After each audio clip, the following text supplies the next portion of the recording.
Good evening, sports fans. Welcome to another remote edition of the Sports Hounds here on A2D Radio. We are streaming live on Facebook, Periscope, Instagram, and of course YouTube. If you miss any of the live content here on A2D Radio, you can download us, stream us in podcast form, SoundCloud, Spotify, Spreaker, iTunes, iHeartRadio. The movement is real. The movement is everywhere. Join the debate. Hashtag it no notes. A2D Radio, the fastest growing sports media company in the country. He's Brad Ryer. I'm Rob Brinkman. Frank Vesby producing the show. 8 o'clock hour. Make sure you stick around for the whole 2 hours tonight. 8 o'clock hour. We're going to have former WBA heavyweight champion James Bone Crusher Smith joining the program. Going to talk about some of his charitable causes. He fought Mike Tyson, lasted 12 rounds with Mike Tyson, Brad. Yes, he did. Fun to talk to him. That was when Tyson was in his heyday. 1987 Mike Tyson. Yeah, that's what. Yeah, when Mike Tyson. This is not the Mike Tyson that fought Lennox Lewis or Evander Holyfield or James Buster Douglas. This was the baddest man on the planet, Mike Tyson. And maybe one of the baddest men to ever walk into the ring, Mike Tyson. You might be right. It's certainly the most. I don't want to make too many broad hot takes about Mike Tyson because I'm not an educated boxing fan like some of our family out there. But Ali's the greatest heavyweight of all time. But I think Tyson might have been the most dominant. Tyson would have given Ali a pretty good run for his money. I'll tell you that. But it would be a fantastic dream match. Anyway, we got that hour too. We got a lot of baseball talk because, like America, these are dark times in America. So the country's in a dark place right now. So we're here. We're trying to bring some light, give you a little break for the next 2 hours. We're talking some baseball, having their dark days of their own. We got the poll question we'll get to in a minute. But first, I got to tell you about our fantastic sponsors that make all of our broadcasts here at A2D Radio possible. Show is brought to you by Ambuck Services, the porch and gutter experts of South Jersey. Visit ambuckservices.com for all details on their services. And also the man, the myth, the legend, Dr. Paul Vidal, specialized physical therapies. Our doc, make them yours too. 3 convenient location, Zoom appointments. You don't even need to be in the office. Technology medicine has today is just unbelievable. It's led by Dr. Paul Vidal at Specialized Physical Therapy. SpecializedPhysicalTherapy.com. All information on his services. But Brad, baseball is just it's in a dark place right now. This is bad. I don't want to compare it to what's going on in America right now, but in terms of the sports world, I think this is as bad as it gets. And I don't know about you, Brad, but last week we had a great guest on, as usual. Greg Pryor played World Series champion, played in the 70s. He said he thought that there was going to be no baseball. And that's the first time my eyebrows really raised, Brad, that a educated veteran, a former player rep, guy who played for 10 years, said that he didn't think that the players and the owners were going to come to agreement. That brings us to the poll question. Will there be baseball in 2020? Brad, I'll kick it to you. What are your thoughts? Because no. Happening. I don't think this isn't happening. Because I don't think they're gonna play, and I'm gonna tell you why. The problem is there's too many owners out there who would lose less money by not playing, and that's just sad. A lot of these guys don't have the big TV contracts. I mean, teams like the Yankees, the Phillies, the Red Sox, the Dodgers, the Minnesota Twins for that matter, the Angels, the Texas Rangers, these teams all have big TV money. Yes. And the Astros too. They're another team. They have big TV money coming in. So the revenue that these teams generate from the stadium, while it's a lot of money, it's not something that's going to stop them from voting to play. Right. But then you have teams like the Oakland A's, the Pittsburgh Pirates, probably the Miami Marlins. I would bet that that's another team that might be better off not playing. A lot of these small market teams. I don't know about the Royals. I'm not sure about them. Yeah, I can't speak to them. I think their old ownership would have been pushing not to play, but Greg Pryor last week, he seemed to be pretty impressed with what the new ownership was doing there in Kansas City. Based on what Greg said, I think that they want to play, and they got a lot of young players, and I think they're moving up in the world. The White Sox probably want to play as well as the Cubs and the Braves. Yeah, sure. I mean, the White Sox, they're spending money. Yeah, I think they're an up and coming team. I've been talking about them for years. Yeah, and I mean, there are a lot of teams that want to, but a lot of these, like the Orioles, do you really think they care one way or another? Nobody's going to come to their games anyway. They were on pace to lose what, $140 this year in that rough and tough. They were going to. Yeah, I mean, their attendance has declined for the last few years now. So why on earth would they even care whether they play or not? And it's a shame because baseball needs to be played, especially with all the tough times that we've gone through with the virus. And the other outside distractions that are going on. I mean, we really need an outlet. A lot, the problem is a lot of people right now have too much time in their hands, and it's not a good thing.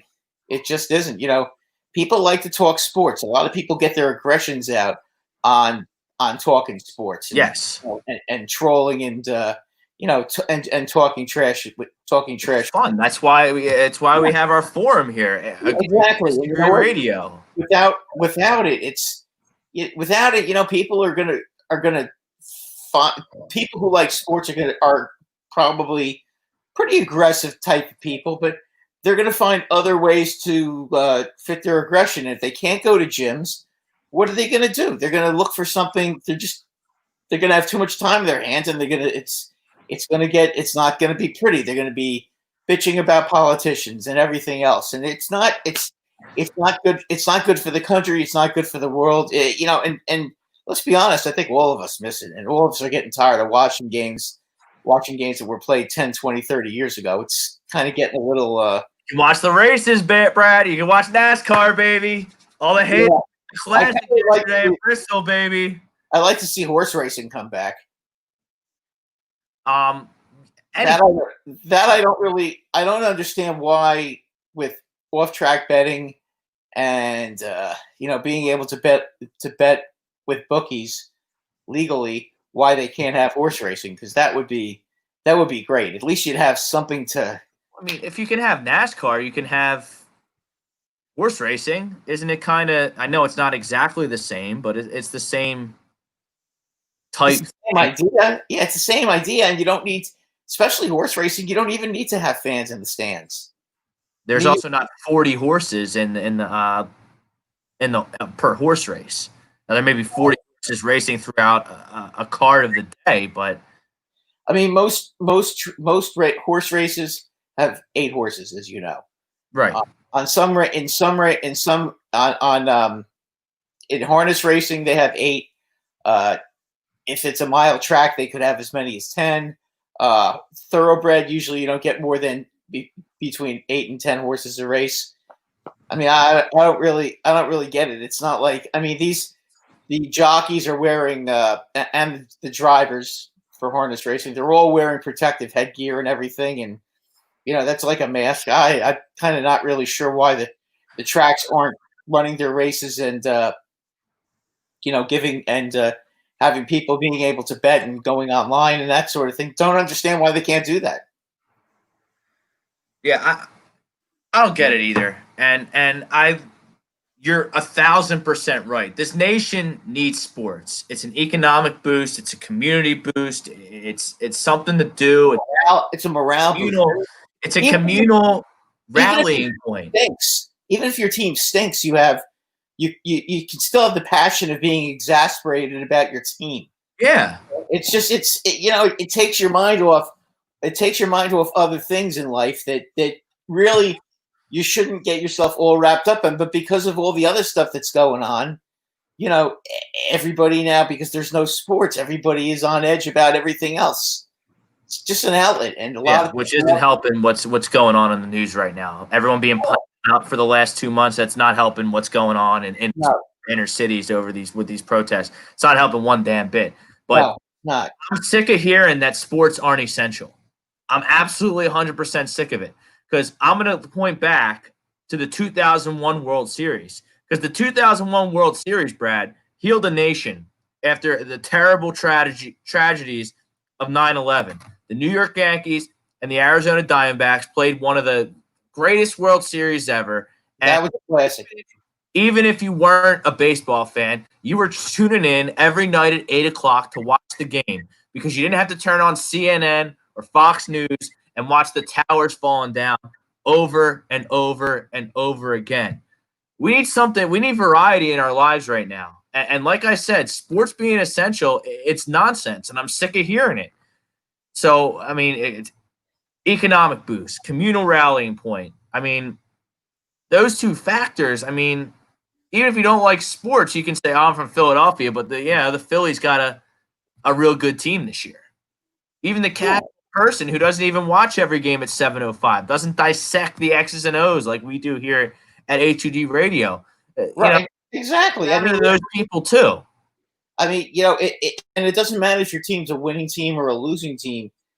Losing, you're going to sit, you're going to complain all the time about it, which is fine. That's just part of being a fan. Or if they're good, then you're going to talk trash. But that's all part of it. And a lot of people are missing that. I mean, you may not have people who like all four, if you want to count soccer, five major sports in America that everybody watches, but you can be sure that at least 1 out of 5, 2 out of 5 people are going to be watching.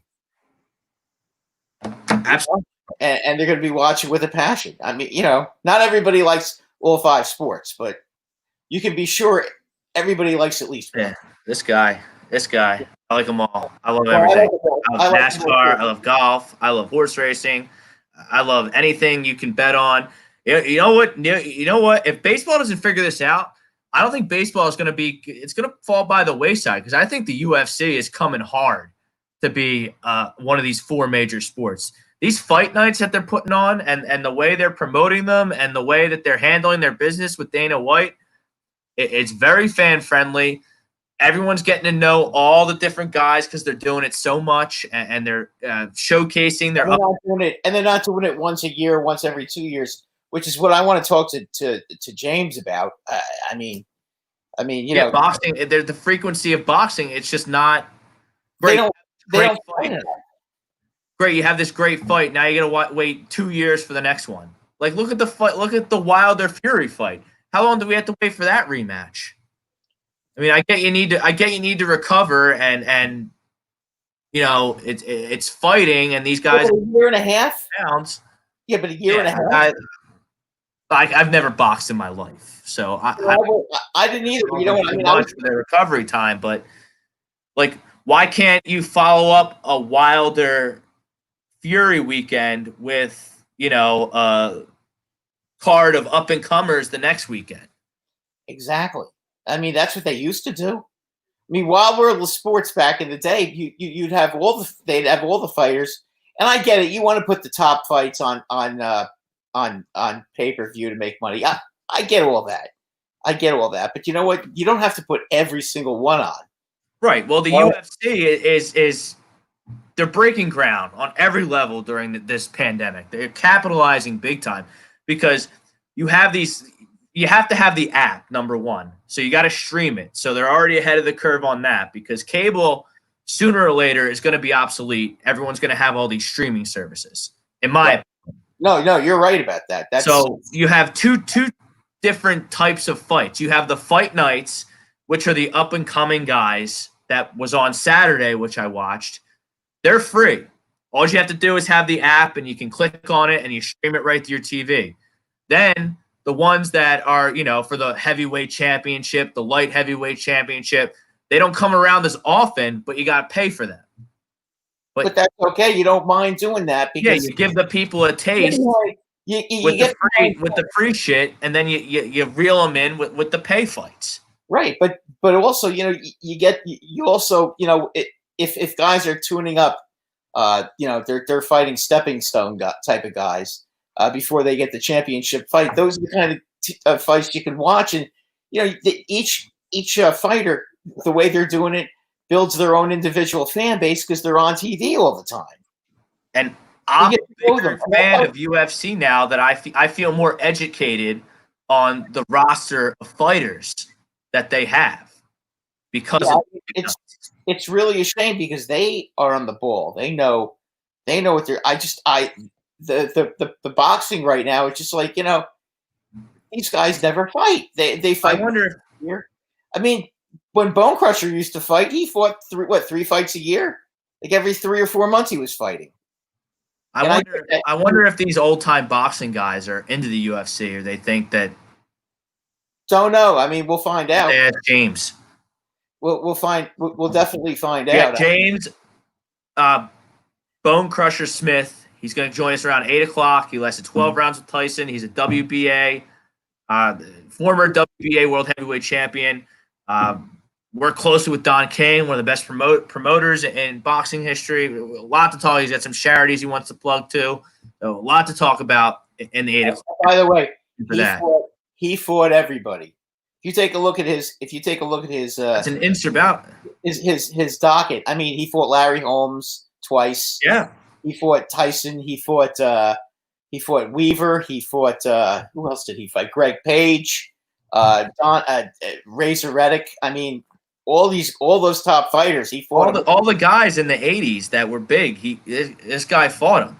Yeah, he didn't hide from any. Heavyweight champion on A2D Radio at 8:00, folks. Yeah, I mean, we're getting a world champion boxer. Big time. I want to get to some of these comments. I want to get to the latest proposals to bring back baseball. I'm going to be heartbroken if there's no baseball. Oh, it's going to be terrible. Yeah. I'm a diehard baseball guy. I think both of us are. I think both of us are baseball first fans, Rob. I mean, I'm an Eagles fan first and foremost, but I'm a baseball fan first and foremost. But I mean, I'm not a football fan first and foremost. I'm an Eagles fan first and foremost, but I'm not a football fan first and foremost. Give me a baseball game. I'd rather watch a baseball game between the Yankees and the Red Sox than a football game between the Steelers and the Ravens. Yeah, well, yeah. That's an Eagles game. All bets are off. I'm watching the Eagles, but I go to a lot of games with my father, and the Eagles have just been a huge part of my life. So that trumps everything. But baseball as a sport, I love over football. So I'm going to be really heartbroken if they can't figure this out. Well, so I just don't think they are. I think they're. I agree with you. It's looking dark. It's looking grim. It's looking bleak. I mean, I think the proposals that these two are giving each other back and forth, I think they're both insulting each other's intelligence right now. Well, they're not negotiating good. Let me get to the comments, then we can get into the pro. We got some comments flying in. Comment on YouTube. Comment on whatever forum. It all comes to me. You can't miss them. I know I'm notorious for missing your guys' comments. People tell me about it all the time. StreamYard's been fantastic during this pandemic with our remote broadcast. They all come in one little column. I just scroll through them.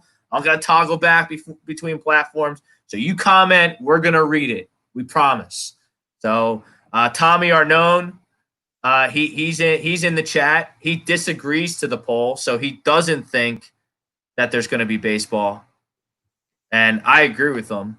Yeah, so that's 3 already. Roska's in the house. He says, what's up? He's back in Anaheim, California. Roska, stay safe out there in California, and we'll stay safe right here in Philadelphia. We appreciate the love. We love you too, brother.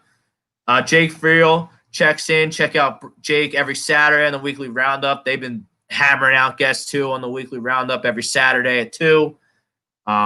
Keep an eye on our feeds for all their interviews. Sometimes they just throw in an interview on a random Friday afternoon.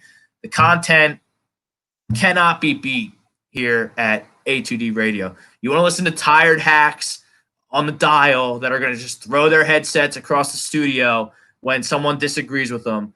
Keep doing that. You want to be ahead of the curve. You want to get involved with a cutting-edge sports media company, the fastest growing in the country. You keep it right here with A2D Radio. Prism 280, he says he gets his aggression out with death metal / black metal and woodworking. Interesting hobbies. Very interesting, the hobbies that have emerged from people with no sports. You got any new hobbies, Brad, during this pandemic? basically, you know what? I went back to collecting coins again online, There you go. but That's something. I had gone like 2 years without buying a coin, which is a long time for me. But I was into sports, and now No, with no, I've been looking no. to. I try to bargain on, and Yeah. I that's got stocks. I'm into the stock market. yeah, and that's I invested my hard-earned money into the stock market, and I'm trying. I got that too. I mean, we listen. It's Yeah, and you pay attention to that sort of thing. But I mean, listen, it's an entertainment thing. It's the joy of when your team's winning.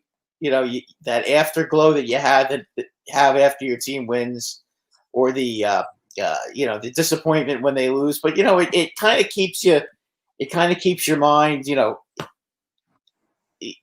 up and down and that kind of thing. So it's hard to deal with not happening. yeah, and I'm blessed. I have an essential job in the shipping industry, so I still work. So I have some semblance of schedule. But these people that are just locked away in their house because of the quarantine that have no work. They're not even working remotely. I mean, I just Not got called healthy to back. do that either. I got called back 3 weeks ago. So I mean, I'm working So again. you're back to working.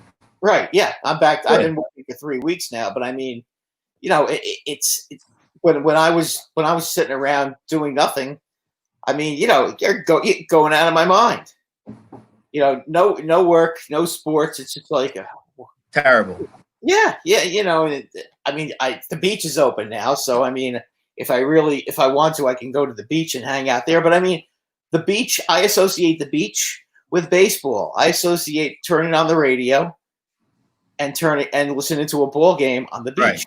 That's the fun of sitting on the beach. I'm not one of those guys who sits there and reads books. I like to turn on the game, listen to the game, and hang Chill. out hang out and just chill. I mean, it's a great thing, but it's without it, it's not. The beach gets boring when there's no ball games on. It's not as fun. But Brad, horse racing is cruelty to the horses. Oh God, stop. He's kidding, but there's people out there that Yeah. It's cruel to the horses. They get to be on a farm and they eat that horrible food that everybody gives them, and and they get put out to stud and get to do that the rest of their life. It sounds like it's horrible, Rob. And then they can run. They can run, and horses know when they're running. Horses know that they're racing. the Brisbane 280 Woods of Desolation, Torn Beyond Reason, or Genocide Pact, Order of Torrent. Great albums. The first one is my 4-year-old daughter's favorite. I'm assuming that I got to plead ignorance there. I don't know what he's talking about. I'm assuming albums. Music, probably. Music. Probably music. I mean, I don't like that either.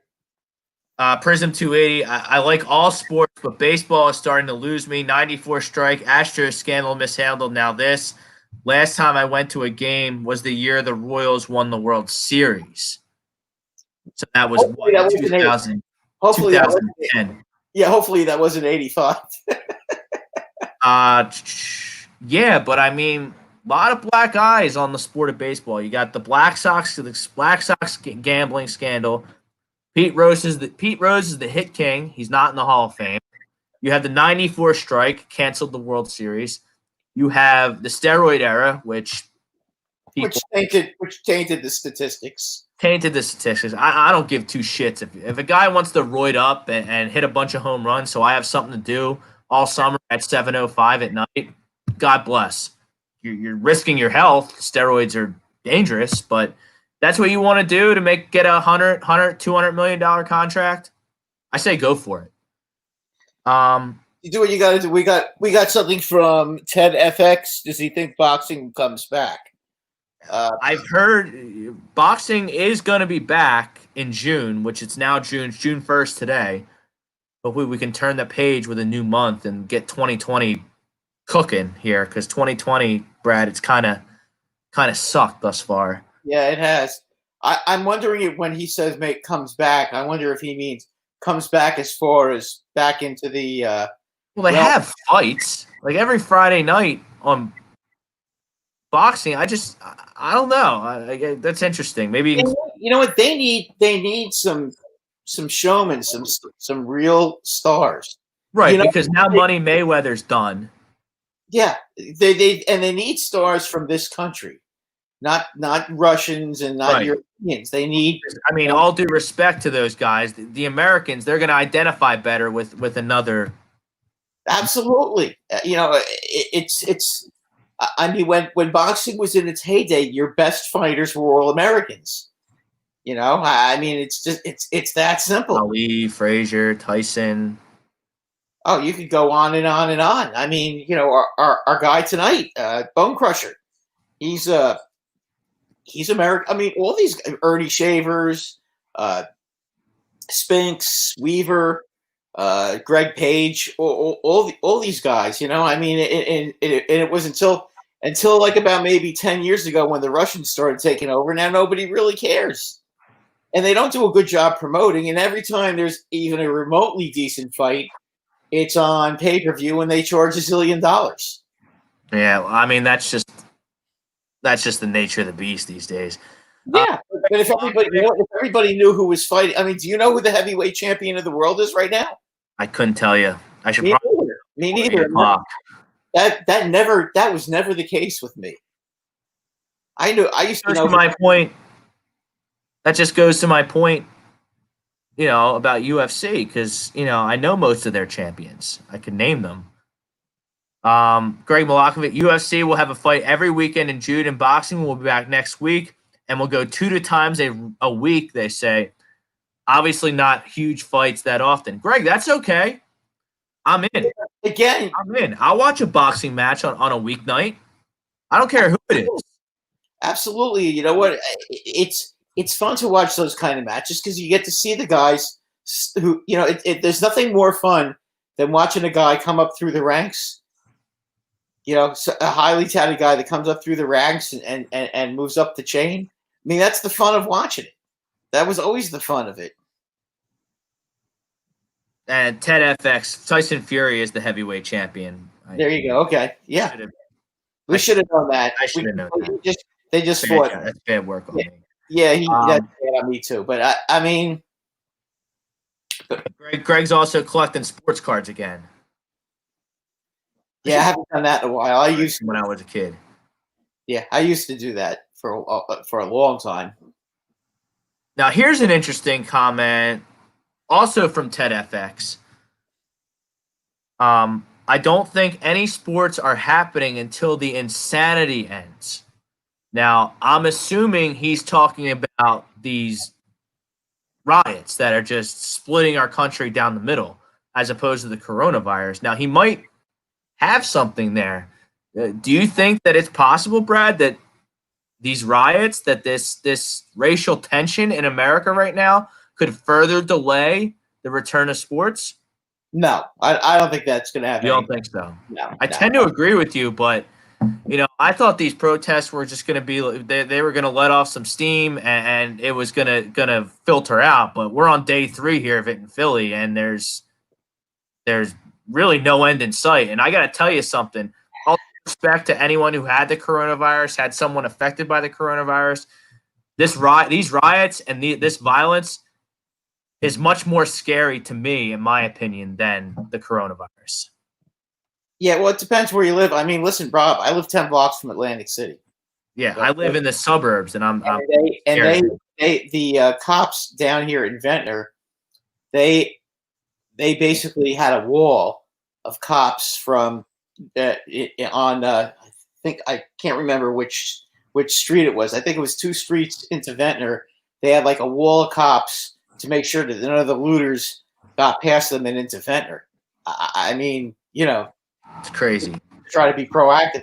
Yeah, it's awful. I mean, Wawa was closed yesterday down the street from me because they were afraid if they were open that so that they would come there and start looting. I don't blame them one bit. Yeah, that's dark times for baseball, dark times for America. This is why America's pastime now more than ever. Baseball heals the country. Baseball can get you through dark times. Just look at 2001 after 9/11. Baseball saved the country. Yeah, it did. It like, did. politically, I mean. It has before, and it will again. I mean, but I think Like, even I know the Yankees went to the World Series that year, but even Piazza hitting a home run to win the game in the first game back against the Braves. That's one of the most iconic moments in baseball history. oh yeah, I mean, you know what? And Playoffs to my remembrance.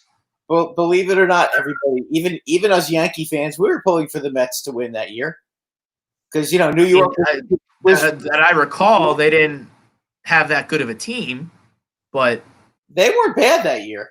they weren't bad. But I don't recall them making the playoffs or making a run. Well, they didn't. They did make a run, but the Braves were just better than them. Yeah.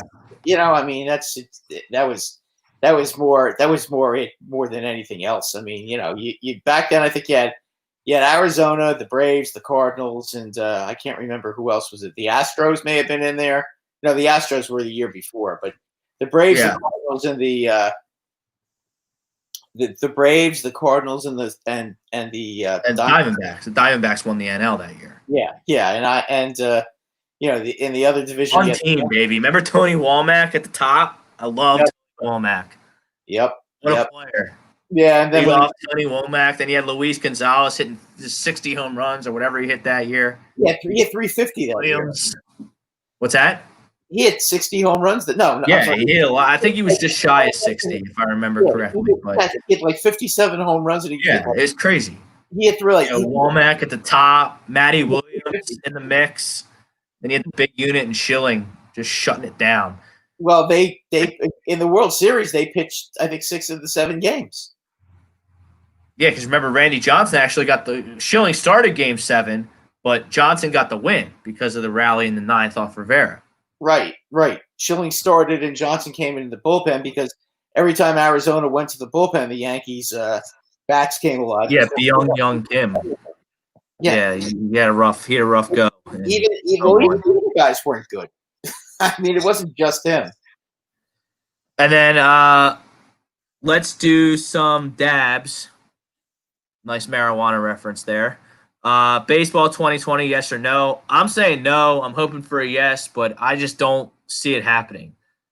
Yeah, I don't see it. I think you may see. I saw one of our esteemed fans had asked about MLS. I do think that you're going to see MLS, but I don't think you're going to see baseball. MLS has a salary cap, and those guys don't make all that much money, and they have a pretty good TV contract. I think they have their games every Saturday and Sunday are on TV, so they have a TV contract.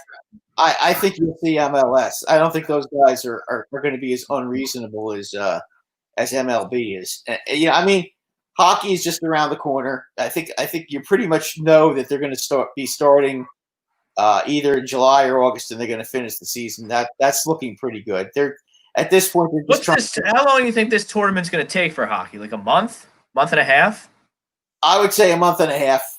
Yeah. I think what they're looking at is they want to start in August and finish in the middle of September, and then start the next season and start the hockey season in November the same time basketball starts, which isn't terrible because you know what? When hockey season starts, they're competing with football and the baseball World Series.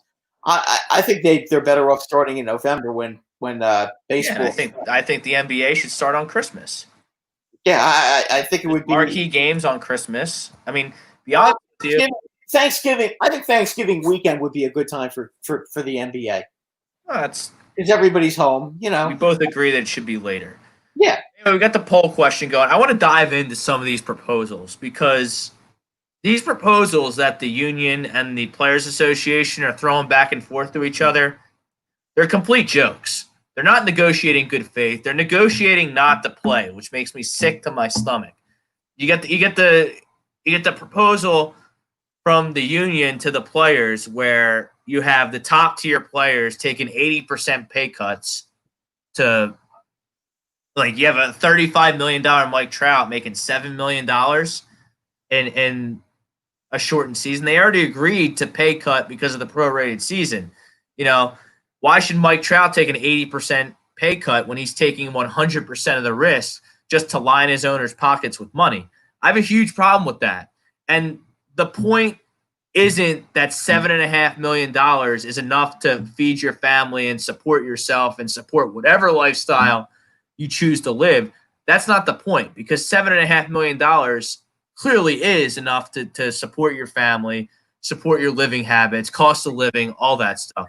The point is they're performing a job, a essential job in Corona times at an 80% pay cut. That's way too much. It's absolutely ridiculous.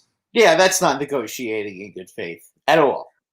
At all. I mean, no, they're just the owners just want to make all the money, and they're trying to push the players. And as you remember, I've said it before, and I'll say it again.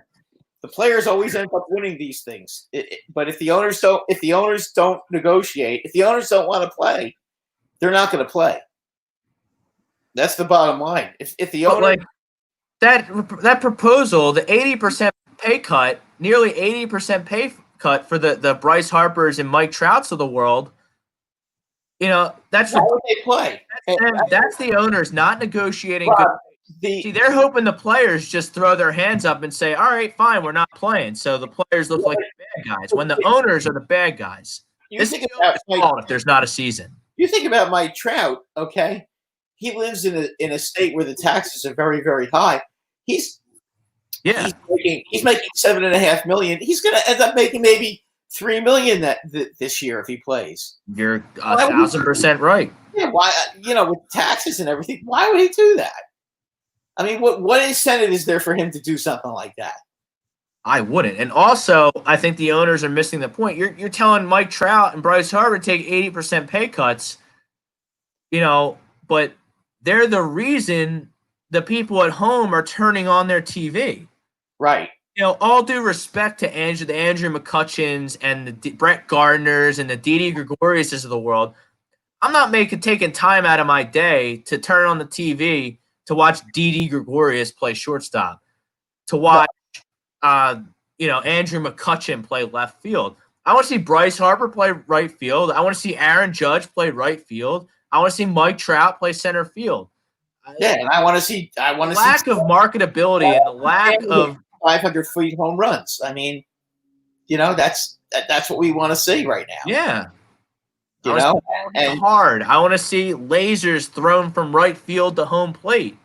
All due respect to Brett Gardner, I mean, he's not compelling enough for me to buy a jersey, go to the game. If you're a Yankee fan, tailgate, park.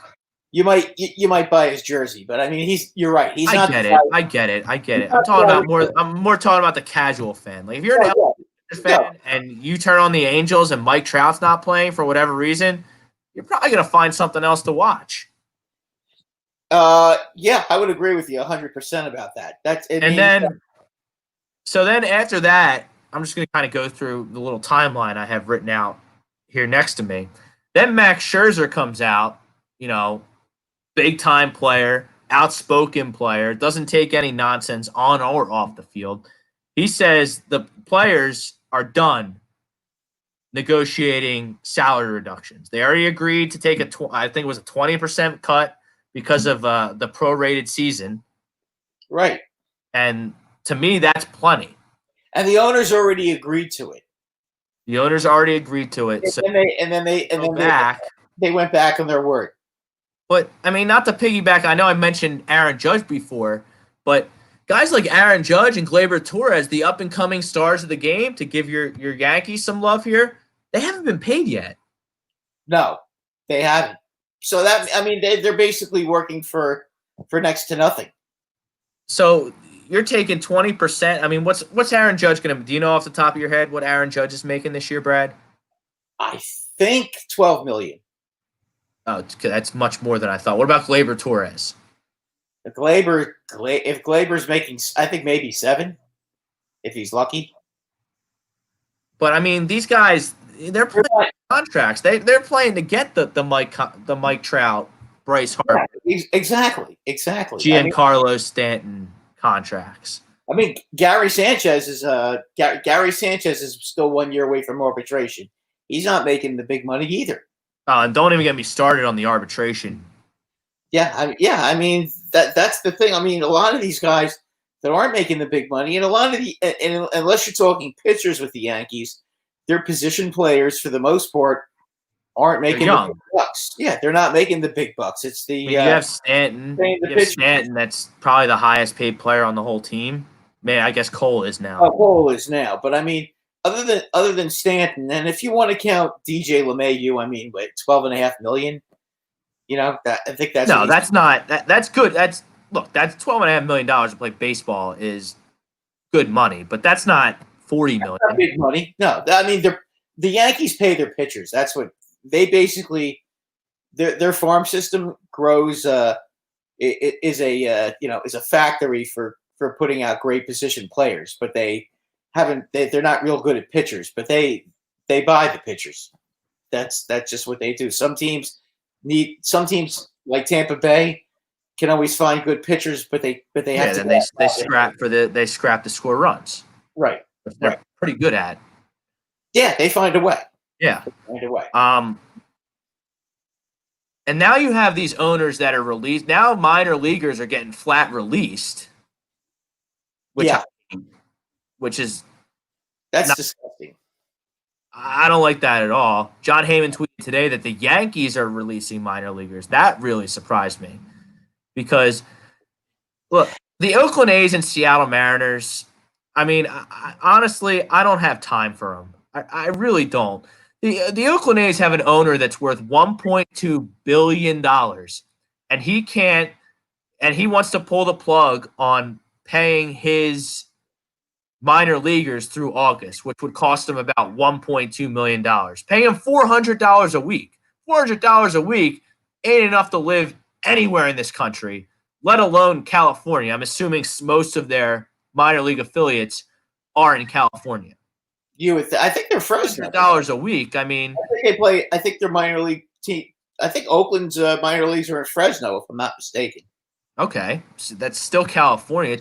Seattle, $400 a week. That's basically getting paid nothing. Yeah, I believe Seattle's minor leagues are in Vancouver, British Columbia. Vancouver. The West Coast city in Canada. I got you.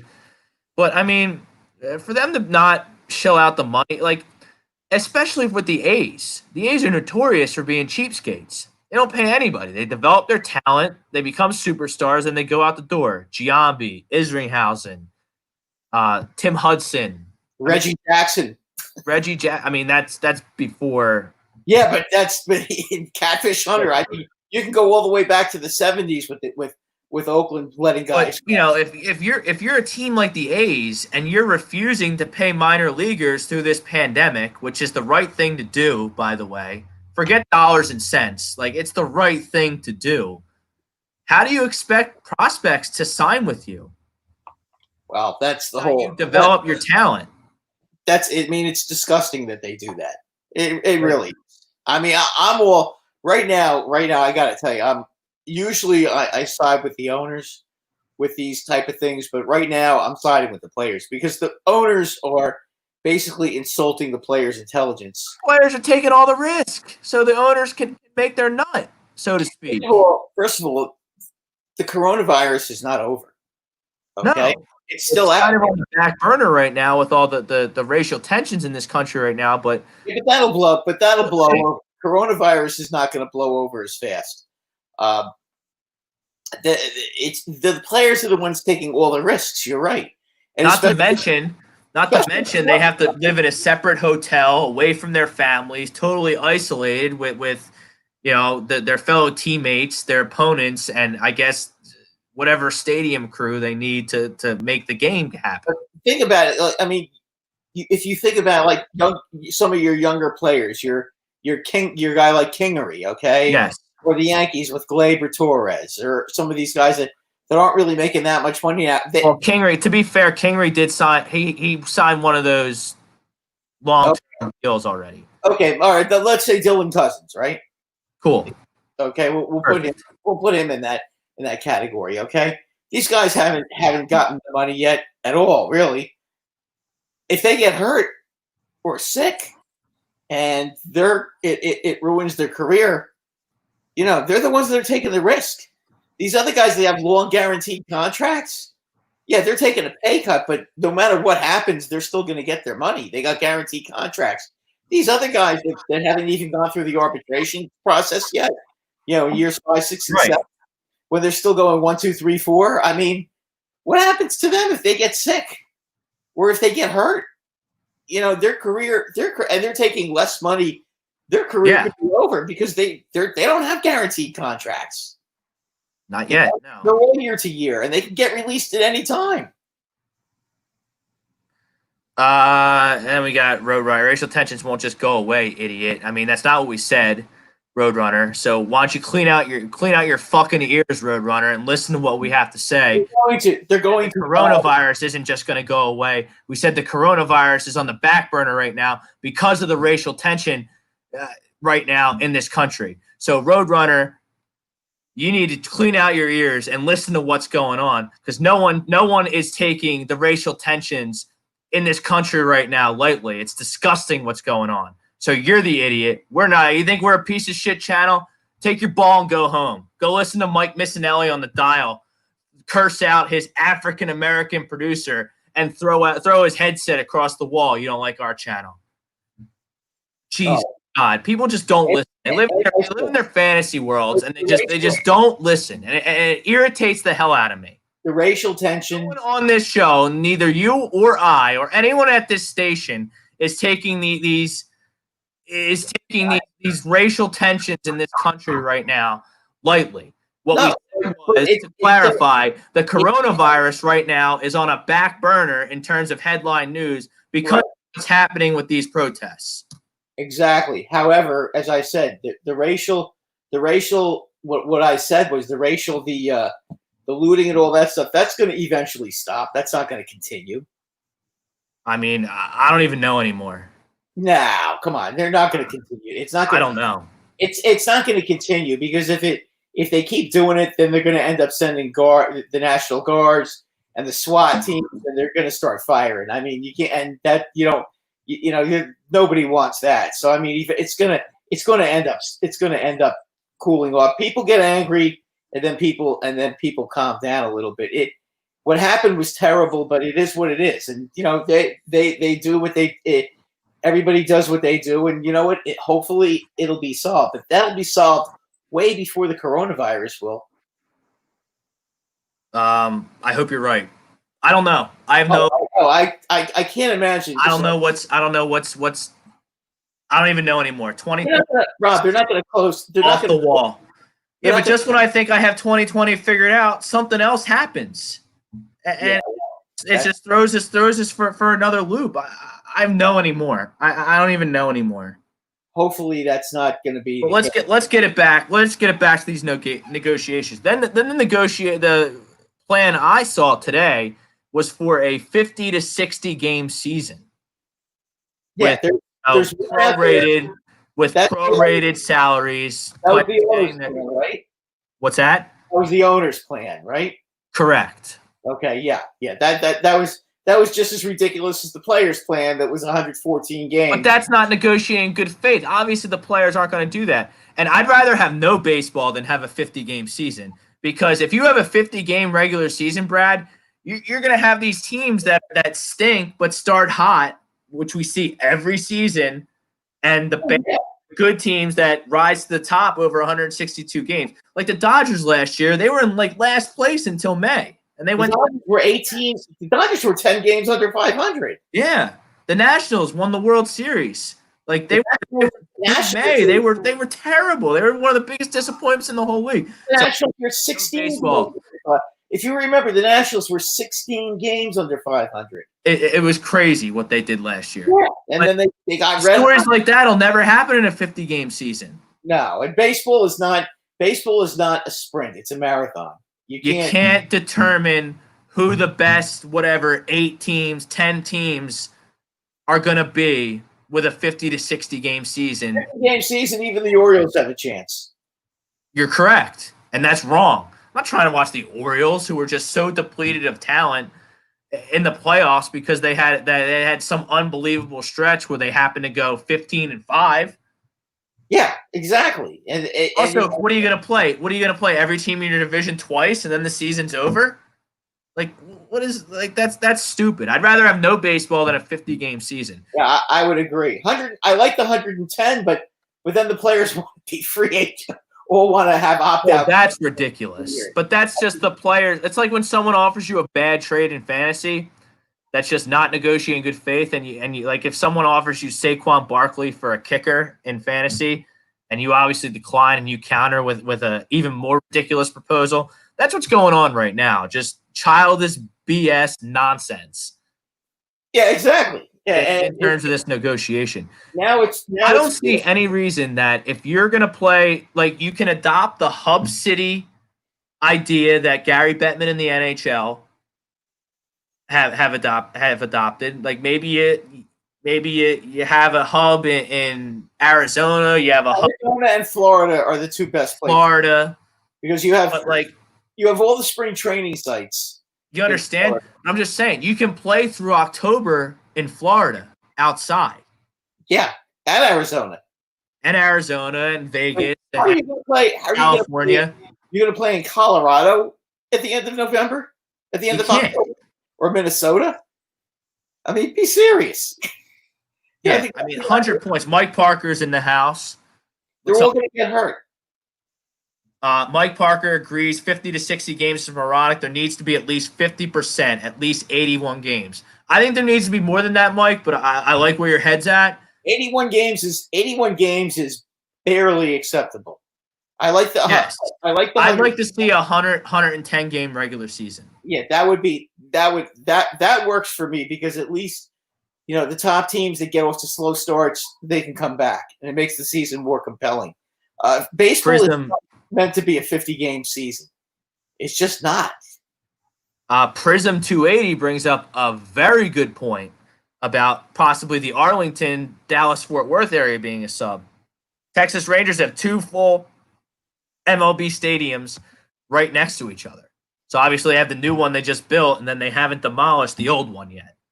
Yeah, no, I understand that, but the reason I would think it's going to be Florida and Arizona is because the Cactus League has all those stadiums, and Florida, you have all the the Grapefruit League has all their exhibition stadiums. Preseason baseball, they have all those different stadiums. Every team has a stadium where they play. You know what I'm saying? So Scotty Giggs, bracket style tournament and start next year normal. No. Don't like it. I'll accept it though. Baseball? A bracket tournament? I mean, do something. I mean, that's depends. How many games are we playing for a regular? I mean, are you just going to go right to a tournament, or are you going to actually play a regular season and then have brackets? It seems his Scotty Giggs' idea is a bracket style tournament, so that leads me to believe he thinks that no regular season would be necessary, and he just added that 3-game series would be. Look, I wouldn't be a fan of it the way I would do things, but I would take it to see baseball. It's better than I would hate it because we can't play fantasy. Yeah, I mean, it's better. Scotty Giggs, one of the original members of the Best Damn Fantasy League that we play in. Okay. I mean, it's not a bad thing. I'm not saying it's a bad idea. I don't know. I want to see. I want to see just. I want to see a regular season. I want to see the grind. I want to see the cream rise to the top, and then I want to see. I want to see teams be able to develop their young players. I mean, that's excellent point, Brad. Part of it. I mean, I want to see the Yankees give Davy Garcia a chance to play. I'm sure you want to see the Phillies. I don't know who your up and coming stars are. I'm sorry. That's all right. There's not many of them. There's not many to keep track of here in the Philadelphia farm system. But we have Alex Baum, who's a top 100 prospect, who is okay. But don't you want to see him absolutely get time and try to get him? Yeah, absolutely. That's my point. I mean, there's got to be some pitchers that some promising pitchers that you guys might have that Yeah, not really. get out there and play. I mean, not really. Well, Unfortunately. Yeah, Scott, we hear you, man. We hear you, man. He's just throwing out there for conversation. It's better than zero ball. It's not the way, like I said, it's not the way I would want it set up, but I would accept it. I would watch it, and I would love it. I would think though that it's got to, if you can't get a if they can't get an agreement by the end of next week, I think you can forget about baseball. I don't think they're going to have a season. I mean, yeah, I mean, because don't the owners realize that they've already agreed that all these players, like JT Realmuto for the Phillies, this is his contract year. You know, they're going to cancel this season. JT Realmuto is a free agent in the offseason. I don't think any of the owners are even thinking about that right now. I mean, shouldn't they be? No, because I think a lot of these guys are very short-sighted. They're only worried about what's in front of them. I don't think they're worried about the long term, and they think that the fans are going to be robots and they're going to come right back, when they start playing again, which they probably will, but they'll lose a few. There'll be some casualties. As far as fans, you mean? Yep. Yeah, there'll definitely be some casualties. Yeah, especially if the other sports. Casual fan, we're nerds. Tom Arnone, baseball nerd. Greg Malakovic, baseball nerd. Uncle Sweeps, Brian Wilson, baseball nerds. Chrome, baseball nerd. Like, they're not going to. You and I are the same way. I mean, yeah, they're not going to lose us. No.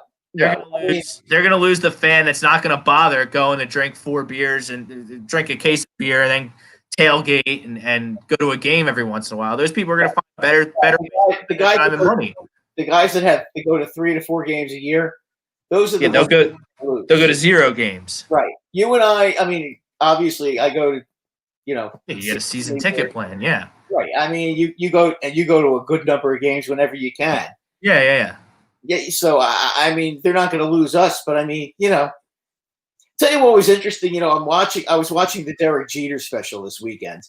I missed it. I should have DVR'd it. Yeah, I watched it.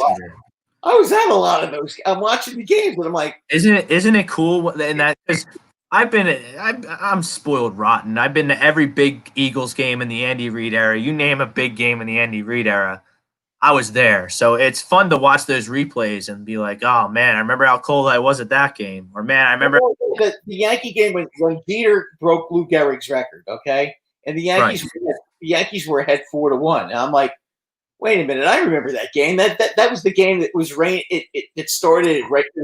It was pouring rain. I thought the Yankees got their asses kicked, and I'm watching the game, and it's 4-1 Yankees, and then all of a sudden, Damaso Marte comes in and loads the bases with no outs. I'm like, oh yeah, that was right. Yeah, I remember now. It went from 4-1 to 7-4. Yeah, real quick. Yeah,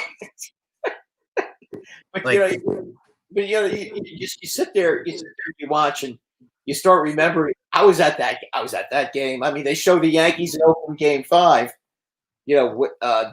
When the Yankees came back from 2-0 down. The Derek's flip, Jeter's flip play, that series. Yeah, in 01. Yeah, that's 9/11. That's 9/11 baseball. Yeah, the Yankees lost the first 2 games of that series, and then they came back and won the last 3. And I mean, I was at Game 5 at Yankee Stadium. Lost the first 2 at home to a loaded A's team. Yeah, and they came back and won the next 3. That was the Zeter, Mulder, Hudson. Yeah, that team was good. Giambi, Isringhausen, Johnny Damon. Just loaded. Giambi's brother. All Jeremy Giambi had to do was fucking slide at home plate, and the A's might have won the World Series. They might have, but Jeremy Giambi had no clue. When he saw the ball, when he saw Spencer airmail that throw, and he sees it. Yeah, I mean it's just unbelievable play. Yeah, the Derek Jeter would end up going over there and somehow getting over there and getting the ball and flipping it over to Posada and getting out. I mean, just there's no way anybody could have known he'd be doing that. Yeah, I agree with that. Funny, they interviewed Jeter after the game. They showed the interview, and Jeter said that that's a play the Yankees worked on, and that he was supposed to, in fact, be there when there was a play when there was going to be a play at the plate. he was supposed to be the third cutoff man. Because Spencer tried to reach the plate from the right field corner.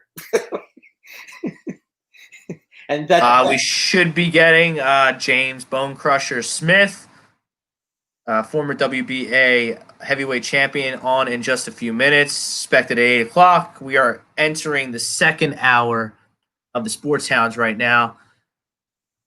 Talking about baseball, we talked about the Yankees. I'm going to get into some Phillies before we get the champ on here.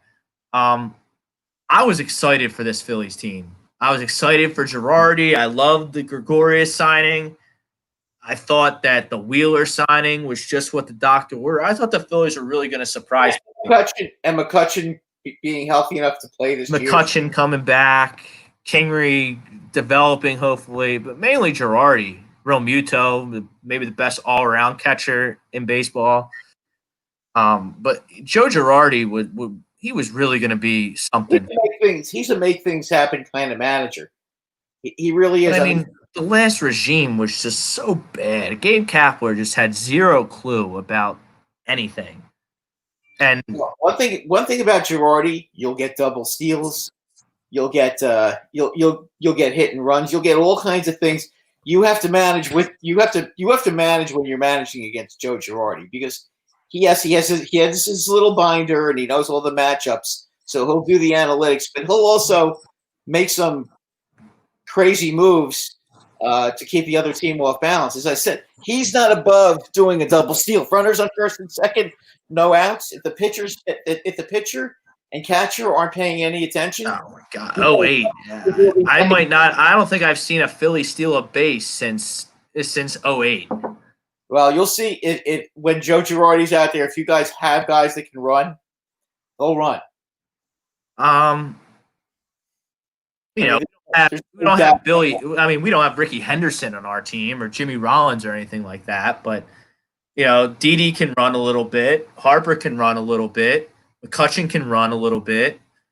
There's certainly guys. I mean, no one's going to steal 50 bases, but By the way, I've been corrected. I'm told Gleyber Torres this year, $675,000. That's more like it. But I thought that they gave him more money after last year. Who corrected you, Yankee Bob? My buddy Yankee Bob. Nice.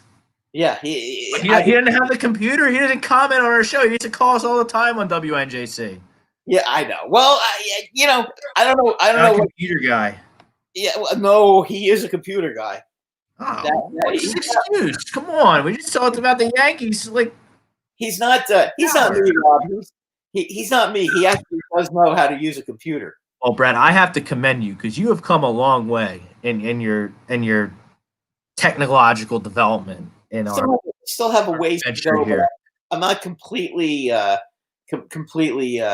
Yeah, you've gone from like a 0 to like a 6.5 on a scale of 1 to 10 when it comes to computers. You're sharing in groups now. You're sharing in groups. You're sharing the show. You book guests like a madman. So you should be commended. It's not easy. You're into the 20th. Cold calling guests like you do is not easy at all. It's a skill I don't have. So complement each other well in that way. But you're not quite in the 21st century yet. But I think you've moved to the. I think I'm in the late 19th century, though. At least. Yeah, you're getting there. I'm proud of you. The Stone Age is before. Let's be honest. A couple mere. Prism wants 40-man rosters all year round. I don't have a problem with that. Hey, more jobs for more big leaguers is fine by me. Nurses, Dr. Strong, he disagrees with the poll question, so he agrees with us. He doesn't think there's going to be a baseball season. Prism 280, I'd miss baseball the least, to be honest. It's currently got dark cloud every 10 years. So he would miss baseball the least of the major sports because there seems to be some type of nonsense scandal every 5 years. 10 years, excuse me. Okay. I mean, that's... He's kind of right about the scandal part. I can't disagree with him about that. He's not wrong. He's not wrong about that. Did the Phillies fans have the same appreciation for Michael Rollins as the fans in Arlington did? He was always a class act, bring his lunch pail to work type of game. By the way, I believe James is Bone Crusher Smith, the champ. Is he coming in quickly before we get the champ on? Yeah, Michael Young stunk on the Phillies. He was terrible. He had no pop. He would hit a single if he was lucky. He wasn't. It was a shell of himself when he came to Philly. He was 100 years old when he played for the Phillies. But I mean, he wasn't the 330 hitter he was in Texas with the Phillies. So no, to answer your question, Prism, the Phillies fans did not have the same appreciation for Michael Young as they did in Arlington. Frank, do we have the champ? There we go. Can you hear me? The former WBA heavyweight champion.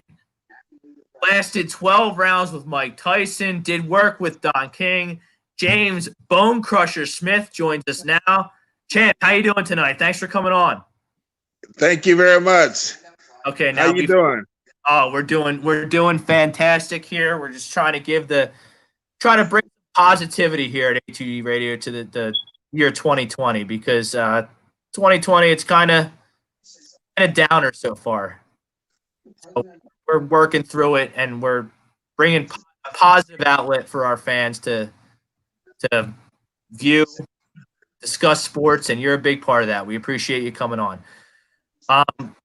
First and foremost, we're going to get to your boxing career, steam boxing career first, but you got a couple ventures that you've entered into. You do some charity work. You have an RV museum that you're trying to get off the ground with some of your colleagues. Why don't you tell the people how they can more information about your current post-boxing ventures right now? Yeah, and also how we can help.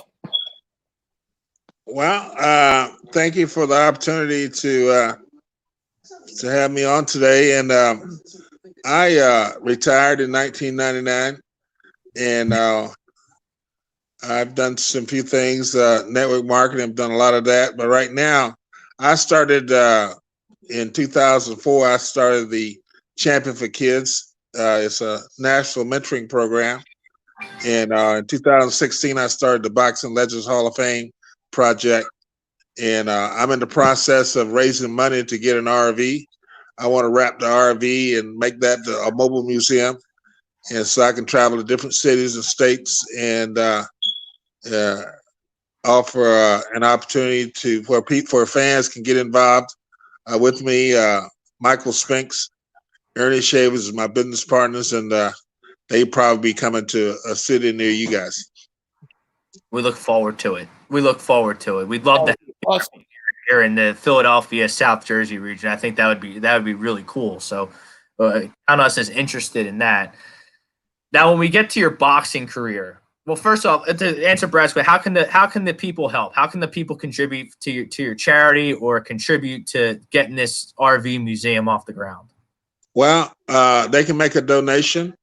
I've set up a fundraiser with Total Life Changes, TLC, and they can go to my website, bonecrusherweightloss.com, and if they just purchase a product for $49.95, I'm going to put their name, list their name, and once we have the RV on a wall in the Boxing Legends Mobile Museum, so we're going to enshrine their name as a contributor to our project, and they'll be in there with me and Ernie Shavers, Michael Spinks, Buster Douglas, a whole bunch of people, boxing champions, legends, and then April 2021, we're going to host a bunch of these guys in the Myrtle Beach, South Carolina, to help me celebrate my birthday. We're going to have the Boxing Legends Hall of Fame weekend, and fans are welcome to come and participate in that as well. Wow, that's Very awesome. cool. That is awesome. An esteemed boxing career. Obviously, you're a former champion, but I think the one thing that sticks out to me about your career, 1987, you fought the baddest man on the planet in his prime and were able to last 12 rounds. Can you just talk about that fight? What was it like being in the ring, the atmosphere around that fight? I know you didn't win, but I mean, that incredible feat to stand toe-to-toe with one of the greatest heavyweights of all time. Yeah, well, I got caught up in the hype and fighting Mike Tyson. I could have beat Mike Tyson. I could have beat every guy that I fought. Looking back, but hindsight is always 2020. But Mike was much smaller than me. He was quick, but Buster Douglas had the right strategy to push him off and not let him tie you up. He would tie you up and he'll headbutt you. He would do a lot. The referees would let him get away with a lot of crazy stuff. But I think Buster learned how to fight him from watching my fight, and Evander. The guys that beat him they learned from the things that I used. I was the first guy to take him 12 rounds, and I could have beat him as well. All the guys that I fought, I feel like looking back, I could have beat those guys. No rematch with Tyson, though. They didn't want a rematch. Of course, they didn't want a rematch. Do you think that was? You think Tyson kind of dodged the rematch there? Yeah, I hit him hard in the last round in the 12th round with about 30 seconds left. His knees wobbled, and I could have had I done that early in the fight, I probably stopped him. Wow, that was pretty impressive. I'll tell you what. To me, that's pretty impressive. But I'll tell you what. The most impressive thing about you, champ, is that you won the championship. That you were the WBA heavyweight champ. I'm trying to remember who you beat that fight. Was it Weaver? Tim Witherspoon. Okay, yeah. I mean, those were some great fighters back then. But tell me about that fight, because you were a big underdog in that fight. I was a replacement. I never told you how I became heavyweight champion of the world. Yeah. You took the fight on short notice because someone, I believe it was Earl Weaver, who dropped out of the Tony fight. Tubbs. Tony Tubbs dropped out. You took the fight on short notice. 7 days notice. 7 days notice, and you became the WBA World Heavyweight Champion of the world. First round knockout, HBO, Madison Square Garden.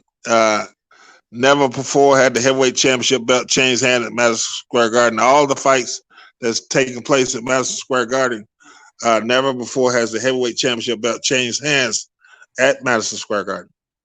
Wow, there's a good one for you. I mean, now leading up to that win, you had really had quite a resume. You took care of Mike Weaver, you took care of Jesse Ferguson, you took care of David Bay. I mean, those were three really good fighters. I mean, I beat Frank Bruno in London. You were on a serious roll back then. Knocked out Frank Bruno in London, England. Yup. I mean, there's no question you were on one heck of a roll when you did that. How come you started at 28? How come you waited so long? I mean, obviously, you had a lot of talent, and very few guys could punch as hard as you. Why did you wait so long to get into the professional ranks? I mean, that's pretty late in a career. I mean, you started early.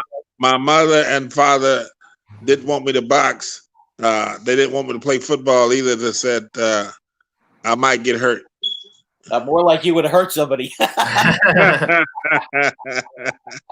They probably saved other people from getting hurt by not letting you play until later in your life there. Yeah, I had to wait until I was old enough to make my own decision. Okay, fair enough. Another question from me, champ. Between Larry Holmes in his prime and Mike Tyson in his prime, who was a tougher fighter to fight against? Larry was good. He had a real good jab. He was tough, but I think Tyson was tougher because he was short. Mike was only about 5'9", 5'10", and he would duck down and slip away from shots. Larry stood up straight, and I could hit him with my right hand, and I just started fighting him hard late in the rounds. And had I started with Larry early, I should have fought everybody like I fought Tim Witherspoon the second time, and nobody could have stayed with my punching power. Well, one thing we know about him, about Larry Holmes, he could definitely take a punch. I mean, he hung in there with, and I think he beat Ernie Shavers, did he not? Yeah, but Ernie knocked him down, I think. Yeah, Ernie knocked down Muhammad Ali too. I mean, probably the hardest puncher ever. I mean, wasn't his nickname the puncher of the century or something like that? Yeah, Ali called him the hardest puncher. Yeah, I mean, he was. I mean, It's high praise from Muhammad Ali. yeah, that's. I mean, he was an absolute beast. Our esteemed owner Tom Arnone wants to know, what was it like to fight in Madison Square Garden? You know, it's the mecca of sports. Not only boxing, but it was awesome to fight there with all the history and yeah, of Madison Square Garden and the sports mecca. You know, still today it's a sports mecca, and to fight there with so much history around it. I mean, but see, in my situation, everything happened so fast. I mean, I didn't even have a chance to think about anything other than knocking the guy out. You know, that's about all the time I had time to think. You know, Was Tyson the best guy you ever fought, or would you give that title to someone else? I think so because he was so difficult. You know, especially I think he was around 20 years old when I fought him. So when I fought him, he was really Mike Tyson. I mean, he was he was good. I mean, knocking everybody out, and really to taking 12 rounds. I mean, that was kind of like a big deal, to me. Yeah. And nobody even came close to doing that. I mean, I remember Trevor Berbick. I've never seen a man look so scared in his life when he took that first shot before he went down. I mean, he was fierce, that guy. Champ, what do you think about the state of boxing in today's realm of sport? Obviously, we have Tyson Fury and Anthony Joshua as heavyweight champions. What do you think boxing can do to return to the glory days of the 70s and 80s when you were kind of doing your thing with Tyson, and then obviously Ali and Frazier before you, and on and on? Well, I think those guys are the best out there now, but I think their ability is similar, and I think either one of those guys, when they fight each other, either one of them can win. It's just their mindset the night of the fight. I think either one can win, and but they the way they throw punches is much different than we did. Our punches were short, and to the point, and they throw wild punches. We had great trainers, and I think that's one of the advantages we had. Even back in the '60s, those guys, they had great trainers, and I don't know how good of trainers that these guys have now. Interesting. Okay. Do you have any favorites that you like to? Obviously, you still follow the sport these days. Do you have any favorites that you are must see TV? Like who's your favorite current fighter that you like to follow? I think Mayweather's gonna make one more fight. Who you think he's gonna fight? I don't know. Somebody he can beat. He's tied. He tied Rocky Marciano's record at 50-0. I think he's still sitting at 50-0. Yeah. So I think he's gonna find somebody to break that record. Maybe another fight with Manny Pacquiao, maybe something to that. Hey, money made, the king of pay-per-view. He's figured out how to make a lot of money in this sport. I would certainly tune in to watch him fight one more time. Yeah. He'd be a lot of fun. Obviously, we've talked about Mike Tyson a few times here. Mike Tyson making a return. Trying to make a return. It seems to be in tremendous shape. He's doing some professional wrestling stuff with a new promotion in AEW. Are you intrigued at all by the return of Mike Tyson? Is that something that you're interested in seeing how it goes, or could you just take it or leave it? I mean, at 53, I say no. Find something else to do, Mike. I mean, the last few times he got in the ring, he got beat up. And it depends on who they try to match him up with, but I don't see him beating any of the other young guys now. I mean, you just get to a point, and you got to remember that when he was young, he tried to kill people. So it might be an omen on somebody trying to kill him. Yeah. Do you think that tarnished his? Do you think the last couple fights that Mike Tyson lost? You think that tarnished his legacy? Yeah, I mean, I don't see how he can win. If he comes back and he loses, I mean, get beat up or he end up mentally retarded or something. I mean, Yeah. that's going to be a major problem. It's going to be a black eye on boxing. Yeah, I mean, it just sometimes it seems. I mean, can you make the argument that a lot of these guys just fight one too many fights? Like Muhammad Ali was a perfect example. He never should have gotten in the ring with Larry Helms. That was just horrible to see. Did we lose him? Did we lose him? I guess we lost him. I guess we lost him. Frank, just throw him back on if he tries to log back in. But that's great stuff from it. If we don't get him back for whatever reason, there he is. Great. There you go. We got him back. Good. Hey. No problem. Brad does it all the time. Don't worry about it. Yeah. Okay. Hey, one quick one from me. You fought a lot of really good fighters. I mean, you didn't dodge anybody. And you know what? That's one thing that I think every boxing fan from the 80s and 90s has to love about you, because there was nobody you wouldn't fight. The fighters that I really followed a lot, Michael Moorer, Greg Page, who's the other one? Weaver, those guys. Who do you think, like, out of that contemporary group, besides Tyson, of course, and Holmes, who do you think was the best boxer out of all those guys? Razor Reddick, he's another one. Because there were some real good. You fought some. I mean, you fought everybody. Frank Bruno. Frank Bruno. I forgot about it. I think either Mike Tyson or Larry Holmes. Larry. I mean, he was champion for like 6 or 7 years. He held the title for a long time. So Larry, you had to rank him right up there as maybe in the top 3 best heavyweights of all time. Yeah, I agree. Larry Holmes was really good, and he was very underrated. Yeah. Great question here from one of our fans. Prism 280. Which fighter gained your respect the most in the ring? Maybe someone that you didn't expect to fight as well as you thought.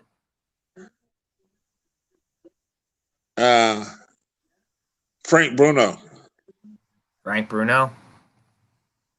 Yeah. What did he do that impressed you? What did he do that surprised you, that made him? Well, he boxed me pretty good, and he stayed in there with me, and I was hitting him with some hard shots, and he just stayed in there. He's durable. When you fought, champ, was your strategy, and I'm trying to remember you had the knockout punches for sure, but were you more of a, would you say you were more of a go to the body and then finish him off kind of guy, or were you going right for the head? Well, my trainer was Emo Griffith. He was 6-time world champion, and he taught me how to throw body shots, and so I worked on the body as well, and I'd break a guy down, but I felt like if I could knock him out, I would go for the knockout as well. Okay, because you had 31 knockouts. That's a lot of knockouts. Yeah, I could punch. And you got to remember, I got a late start, so who knows? Had I started at 18, who knows how good I could have been? Well, you were pretty darn good anyway. I mean, you were the heavyweight champion of the world, and for that, I mean, nobody can ever take that away from you. And you definitely earned it. I mean, having 1 week to prepare to fight for a title fight, that's tough. And for you to go in there and win, especially at the Garden, that's some great stuff. Thank you. His name is James Bone Crusher Smith, former WBA World Heavyweight Champion.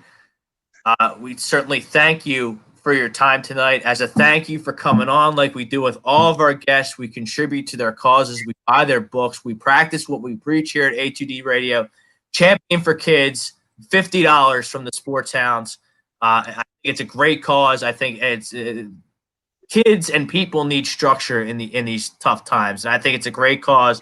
$50 from the Sports Hounds, and we're going to try and scrounge up another $50, maybe from our Presidente Thomas Arnone for your boxing RV museum. Get A2D enshrined in the Hall of Fame there. Thank you very much, Champ. We certainly thank you for coming on. We look forward to staying in touch. Hopefully, when we're back in studio, we can set up a phone call with some of your other business partners to get this more to the forefront. Your boxing museum and your charity there. We apologize we couldn't take phone calls. Obviously, these remote broadcasts are a little tricky with the coronavirus. We'll be in touch though, champ. Thank you very much. All right, that is James Bone Crusher Smith. We thank him for his time. If you want to donate to any one of his charities, it's championforkids.org and bonecrushersmith.com to contribute there. We're rabid dogs, James, with Champ with this social media stuff. So we have a strong contingency. We expect we'll hit whatever goals you need for both of your charities. Thanks again for coming on. Thank you. Bone Crusher, bonecrusher8@AOL.com is my email. There you go, James. Frank made a graphic for that. James Bone. That's his email address. What an interview! What a great guy to have on. Just terrific. I mean, I can't thank you enough, Champ, for coming on. I mean, I'll tell you what, he takes you back to a time where boxing was just such a fact. Well, you talk about his knockout power, Brad. He comes out with the first question saying he should have beat Mike Tyson, one of the greatest heavyweights of all time. Yeah, well, you know what? He had his chance. I mean, he was in there for Rob. Do you remember what a badass he was back then? And when he was Tyson, man, he knocked people out with body punches. I mean, he almost killed Michael Spinks in the ring. And then he says Tyson dodged him on the rematch. Yeah, and Trevor dodged him. Trevor Burbick didn't know it hit him. It was unbelievable. He says he didn't want to fight me again. No, well, you know what? I mean, he was a big guy. He was tall, and he had those long arms, and it was very, very hard to get inside. And Tyson was small, and he was able to get inside a lot. And the champ Bone Crusher Smith wanted to try to get some room to get those long arms going. I mean, it's a tough matchup, but God bless him for being able to hang in there for that long. I mean, and the fact that he was able to win a fight against a top quality Tim Witherspoon, a guy like that, to go in there in 7 days notice. Yeah, in 7 days and take care of him in the first round at Madison Square Garden. Holy smokes. How about that tidbit? The only time the heavyweight championship changed hands at Madison Square Garden. That's right. Yeah, I didn't even know that. I guess the champion always retained when they fought at the Garden. You had a knockout. In the Garden. I think this probably goes for most other places too. You had to knock out the champ to win. Yeah, I mean, that's how it is with UFC, and it seems like that's the way it goes with boxing too. The champ, that's the way it should be. The champion should have an advantage. Should be a champion. He didn't fight. Actually, there were a couple of guys he didn't fight. And I'm not sure if they weren't fighting anymore or not. I wish I could have asked him. He never fought Foreman. I think Foreman was gone by the time he got in. And Jimmy Young. If Foreman was around, you got to assume with his resume that he would have fought him. He fought. Yeah, I know he wouldn't. I would think Foreman may not have wanted to fight him. He says he should have beat Mike Tyson, and Mike Tyson dodged a rematch. Where else you getting that? You getting that from Barstool? You're getting that from Mike Missinelli on 97.5 The Fanatic?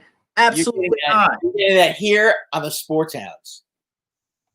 And I'll look at the calendar because I believe on Thursday, Brad, we have great guests, but this is one that I'm really intrigued. The Hockey Happy Hour on Thursday, June 4th, are going to have Chris Pronger on the show.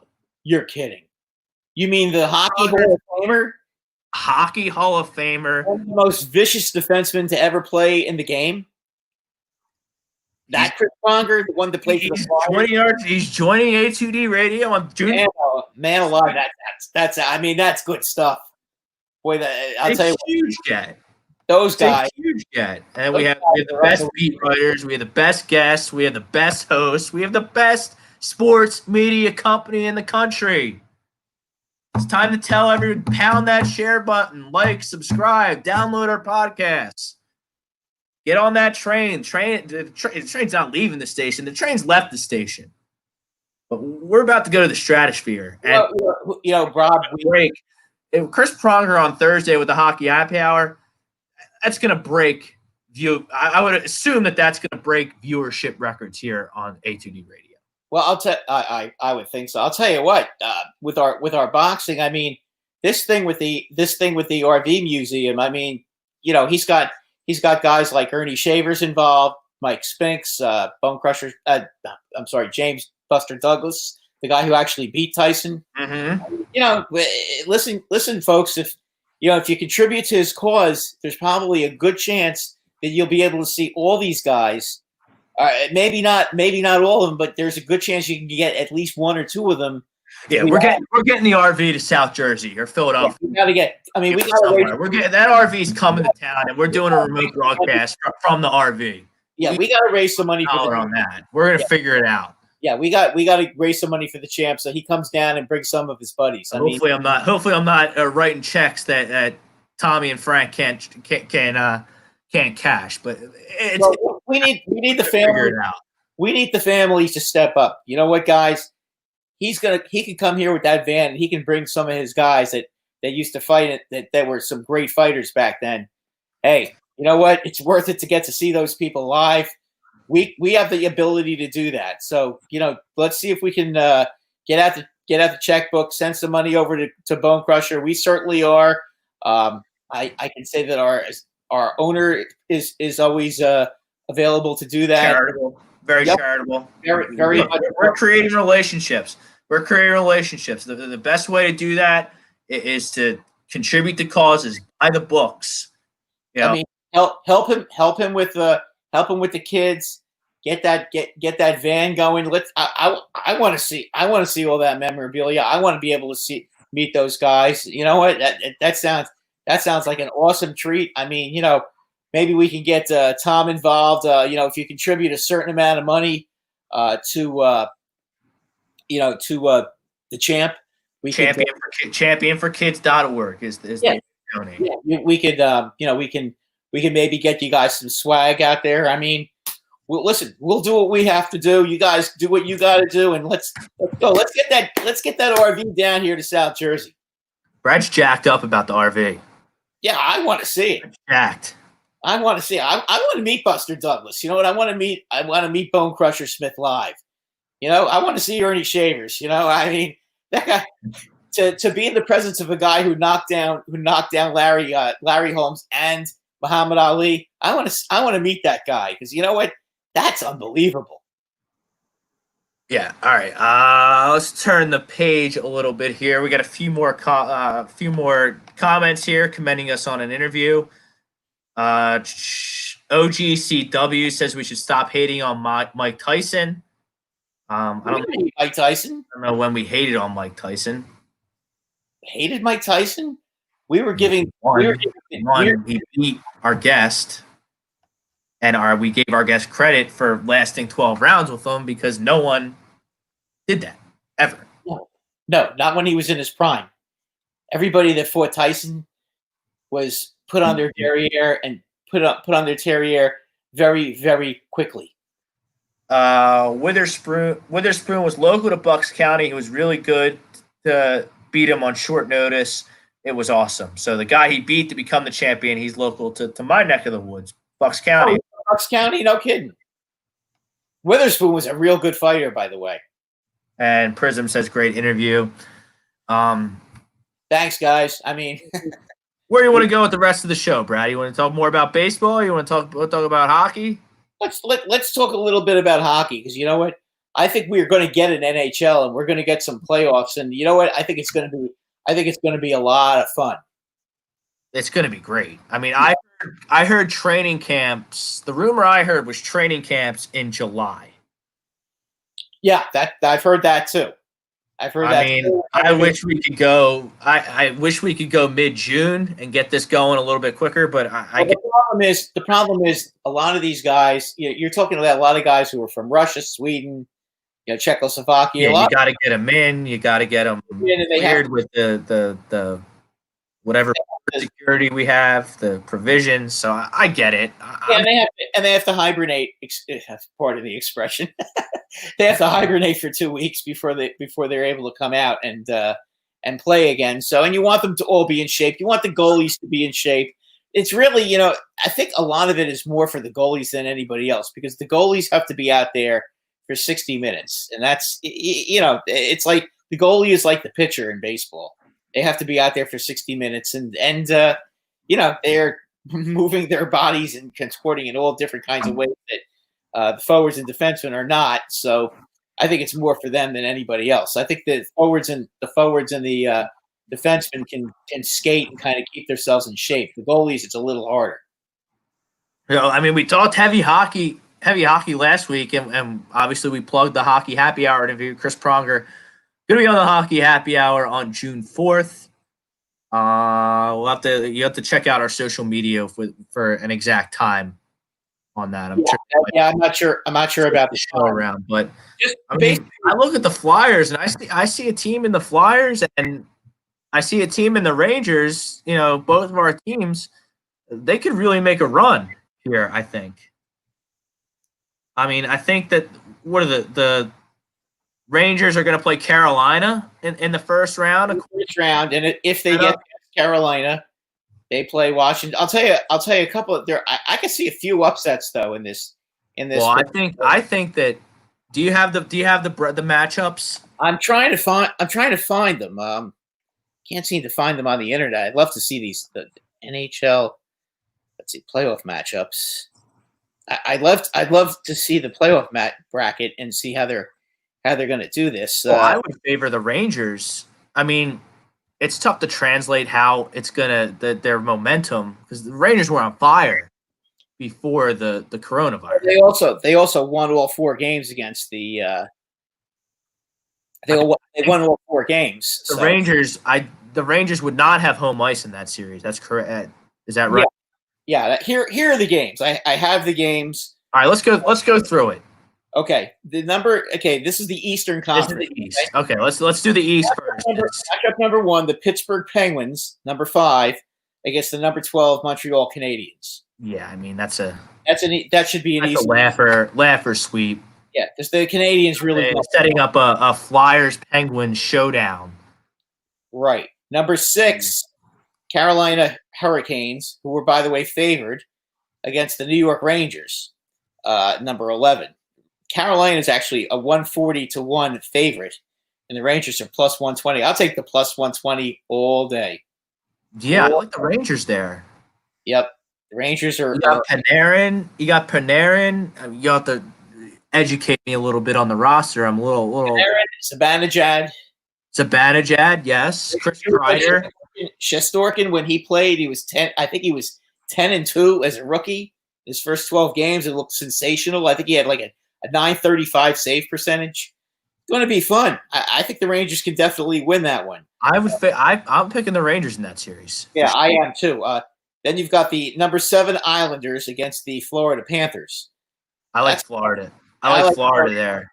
Florida is the Islanders. Obviously, it's hard to tell, but the Islanders, they were going the wrong way before the pandemic hit. They also were having a lot of trouble scoring goals, believe it or not.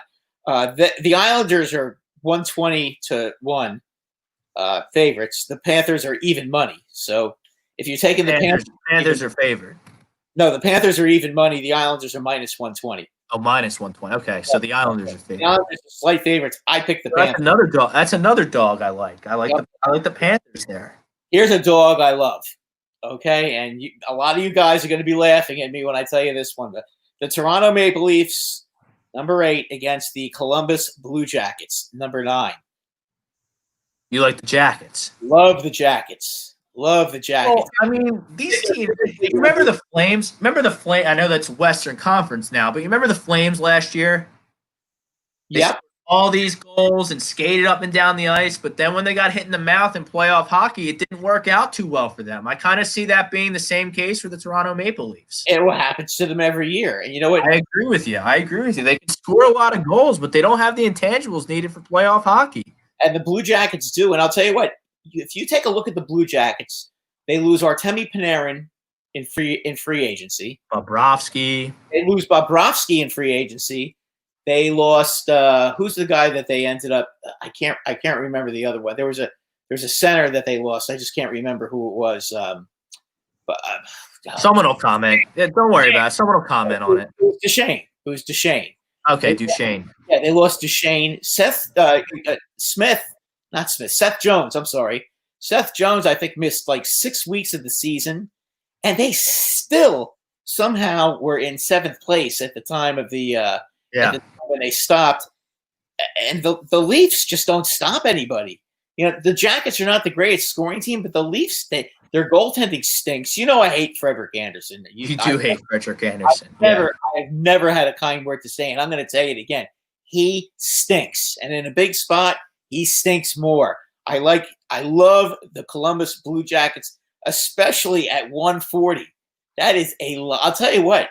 Plus 140 for the Jackets. I'll tell you what. If you guys want to take a nice bet where you take two dogs as a parlay, the Rangers and the Blue Jackets, you can make some money.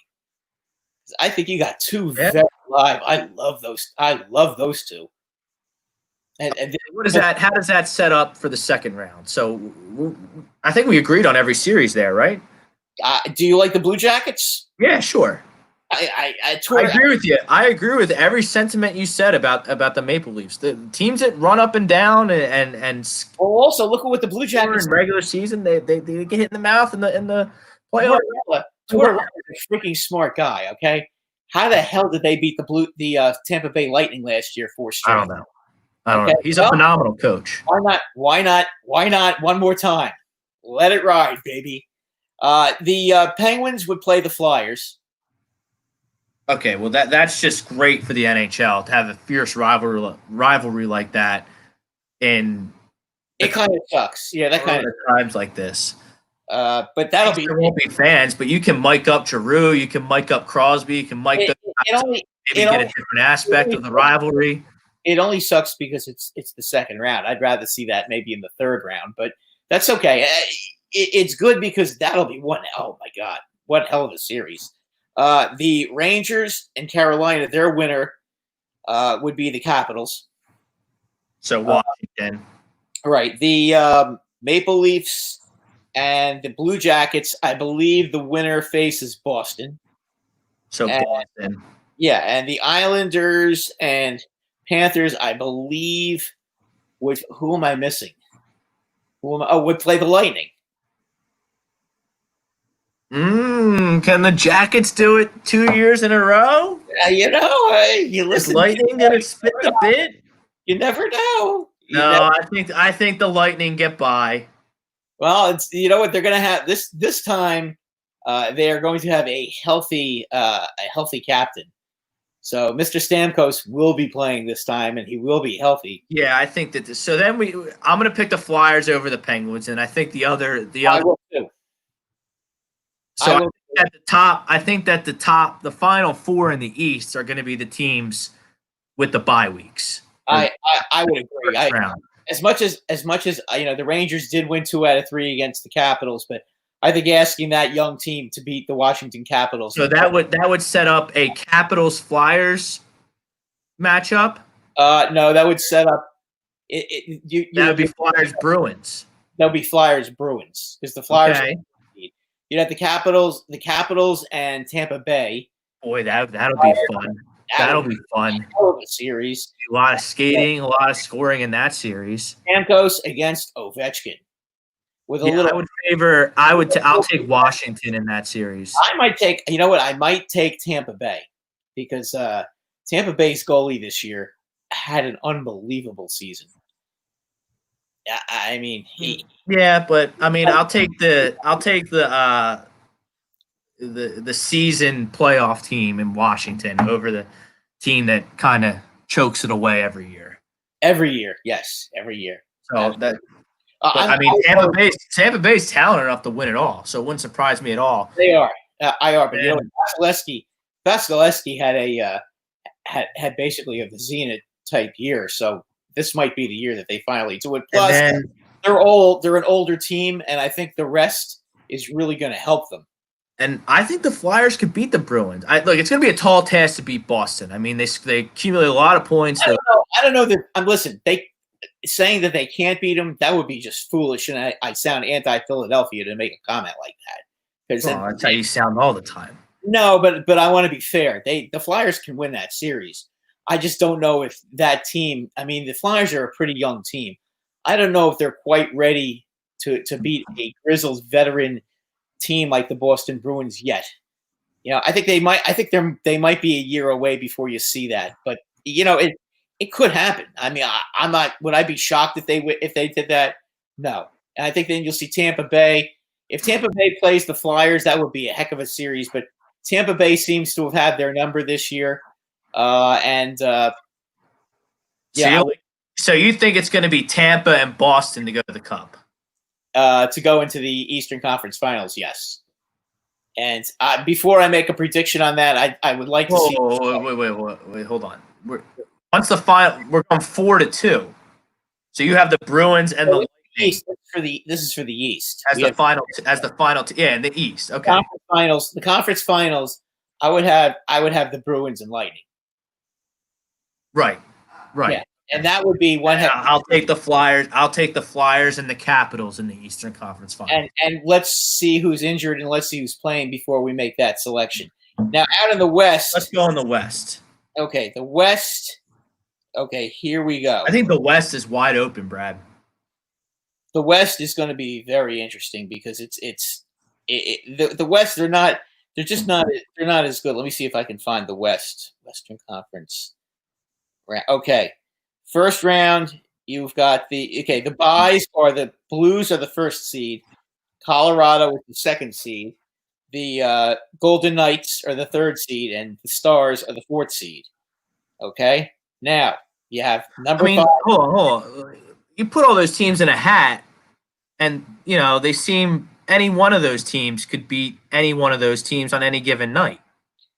I don't see how you favor one team over the other in terms of the byes. Yeah, I love Colorado out of those 4. I do too.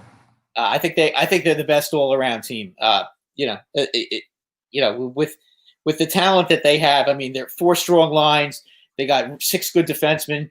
Grubauer now is going to be healthy, so that's not going to be. You're not going to be looking at Picard in the net. It's going to be Grubauer, and that's going to be. Grubauer is a very good goalie. I mean, he spent all those years behind what's his name, and Braden Holtby in Washington. So, and he was real good as a backup there, and he just picked right up where he left off until he got hurt. He'll be back, so I got to go with Colorado in that division. But here are here's your qualifying games. These are best of 5 series. You got the Edmonton Oilers, number 5. -160. Boy, that's pretty prohibitive. Heavy favorites against the Blackhawks. I mean, the Blackhawks are kind of old news now. They stink. They're old and they're not good anymore. The only way Edmonton could possibly lose this series is if their goaltending just completely falls apart. And I want to see McDavid advance. He's the player. I think you're going to see that. Next round is the inconsistent Nashville Predators against the up-and-coming Arizona Coyotes. Nashville at 140-100. The Arizona Coyotes are +120. I don't know if Arizona is quite – I mean, they're a young team. I don't know if they're quite ready to take the next step. I think they're going to give Nashville a good run for their money, but I don't see them winning that series. I'm going to take the upstart Coyotes here because I've always been a fan of the Predators because they had Laviolette. but they don't have Laviolette anymore. So They don't have Dan. They don't have a lot of guys anymore. But I just my allegiances to the Nashville Predators went out the window with Laviolette. So I'll take the up and comer. I gotta go with Pecorine in goal. That's the only reason I would take that matchup. I like the goaltending matchup. Then you get to the next. Then you get the Vancouver Canucks, who are number 7. God bless you. Against Thank you. It was red hot going into the coronavirus break, and that was the Minnesota Wild. Vancouver minus 130 and Minnesota plus 110. I got to tell you, the way Minnesota was playing, I think Minnesota is going to win that series. I got to be honest with you. You're a much bigger hockey guy than me, so I'll defer to your expertise on this series. I got to be honest, I don't know much about each team. The problem with Vancouver, I mean, they're a talented team. They're very young. They're very young. I just don't know if they are ready to take the next step. I mean, Minnesota's got a lot of good veteran players who got off to a horrible start and then got red hot and somehow got themselves back into the contest again. And then I think I picked 2 dogs in the last. Yeah, and then so I'll take a favorite here. I'll take the Wild. Okay. Well, the Wild are the underdogs. Actually, they're plus 110. Well, who do you like? I like the Wild.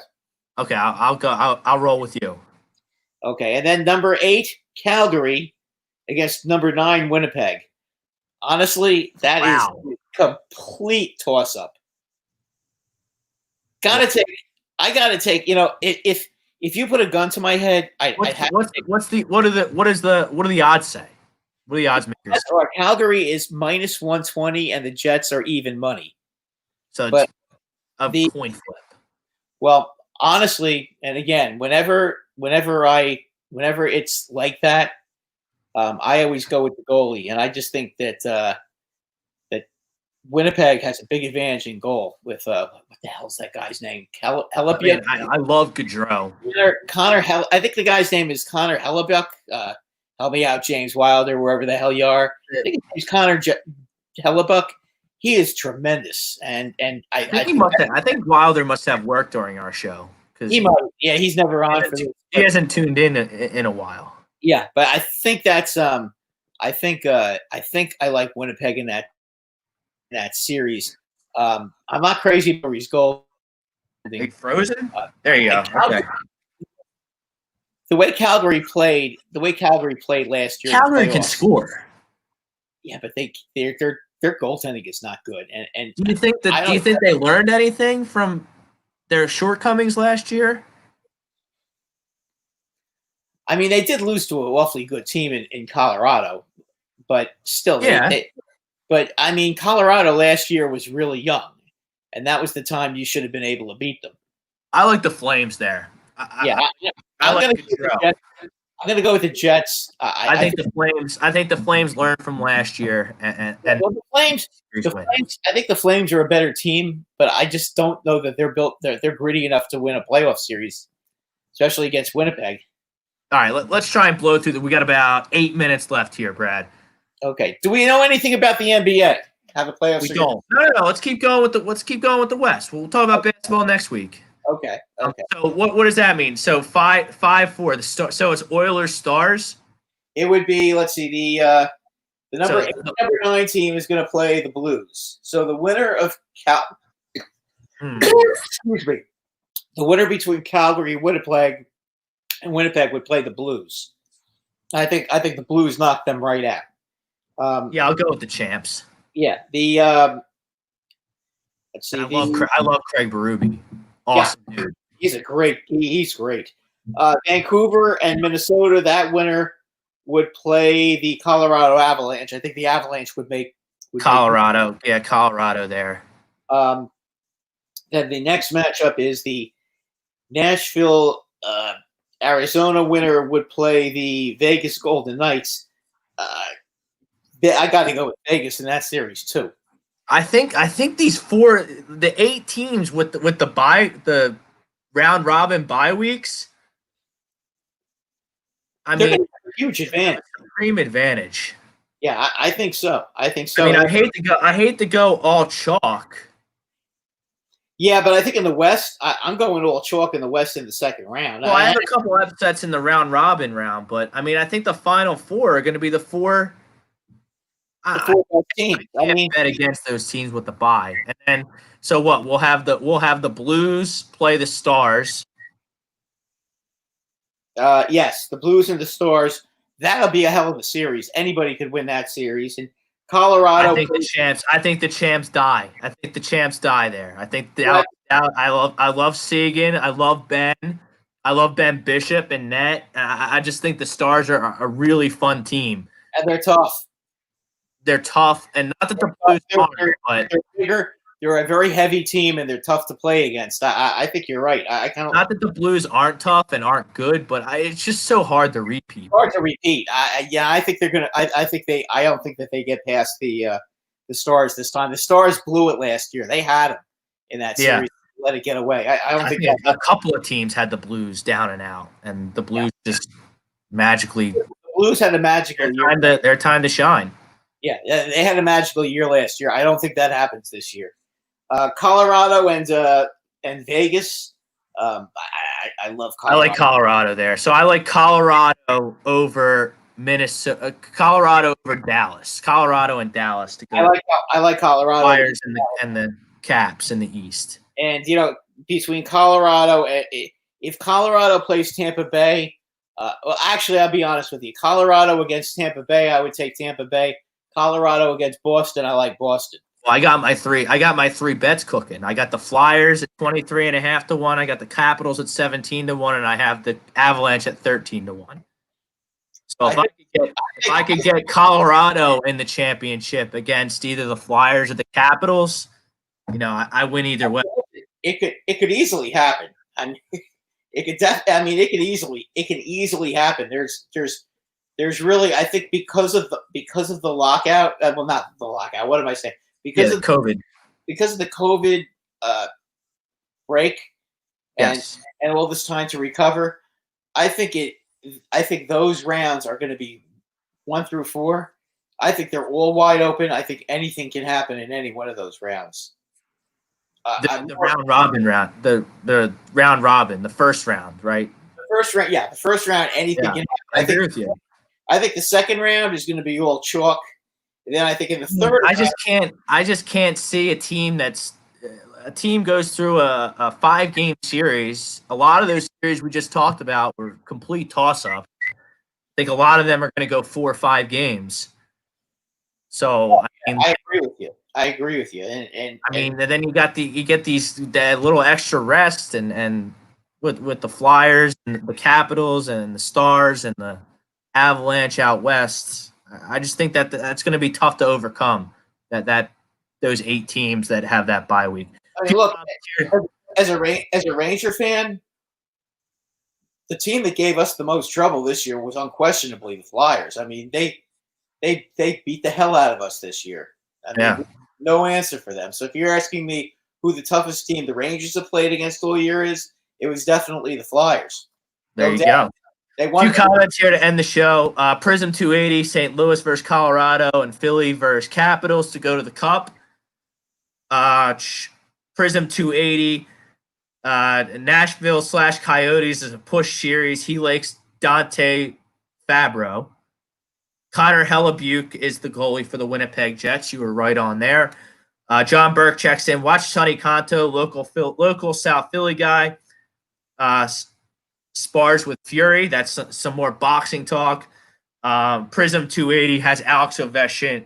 Thinks it'll be nice to see Alex Ovechkin, an all-time great, win his second championship. Listen, he got one. He doesn't need to win anymore. That's it. I'm done with him. Now. Done with him. Yeah, you know what? As far as I'm concerned, you remember my takes on Alex Ovechkin back in the 1360 days. I didn't think he'd ever win. I didn't think his style of play was conducive to winning, but he got his championship. He proved me wrong, and yes, he did. And you know what? And listen, I'll tell you one thing: nobody partied more than Alex Ovechkin after he won the Stanley Cup. That definitely earns points. You want to talk about a guy who may make a lot of money, but definitely plays for the love of the game? That's your man. So, all right. That'll do it for this edition of the Sports Hounds. Big shout out to our guest, James Bone Crusher Smith, for hopping on with us. Visit championforkids.org to donate to his charity. JamesBoneCrusherSmith.com. Thank you, Frank, to contribute to the RV Boxing Museum, which will be coming to A2D territory. I mark my words, that RV is coming to South Jersey, Philadelphia, Bucks County, somewhere around here. Thanks for everyone who watched. Thanks for everyone who listened. Thanks for everyone who commented. Sports are coming back, inching closer to normalcy. Stay safe out there, everyone. Stay safe. Use your common sense. Use your logic. Let's get through these tough times together. He's Brad. I'm Rob. We are the Sports Hounds. We'll be back next Monday night. Have a good night, everybody.